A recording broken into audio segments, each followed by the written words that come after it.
बातमी विरारमधून. विरारमध्ये सुरू असलेल्या पावसामुळे अक्षरशः दाणादाण उडाली. विरार पश्चिमेकडील युनिटेक कॉम्प्लेक्समध्ये पुराचा फटका बसलाय.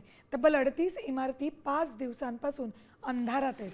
सुमारे 10,000 कुटुंबांना याचा फटका बसलाय. वीज नाहीये, त्यामुळे पिण्याचं पाणी आणि लिफ्ट सेवा ठप्प झाली आहे. संपूर्ण परिस्थितीचा आढावा घेतला आमचे प्रतिनिधी मनोज तांबे यांनी.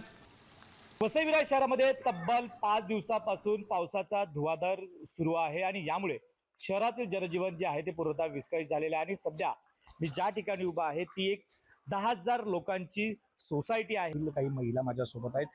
ताई आपलं नाम काय? मी सीमा पाठक. आमच्या तिकडची तर हालत खूपच खराब आहे. युनिटेक मध्ये भरपूर पाणी भरतं, दरवर्षीच आहे. तर यावर्षी तर जास्तच आहे. नाही भाजी आहे, नाही दूध आहे, नाही आम्हाला बाहेर जायला काही फॅसिलिटी आहे, काहीच नाही आहे. आम्हाला लोक सेवा करतात आहे. नगरपालिका जे आहे आम्हाला पाणी देते आहे, रोजचं जेवण देते आहे. आणि ग्राउंड फ्लोअर वाला तर किती खराब हालत आहे, त्यांच्या तर घरातच पाणी गेलंय. कॉलेजच चालू आहे, मी जाऊ शकत नाही इकडे.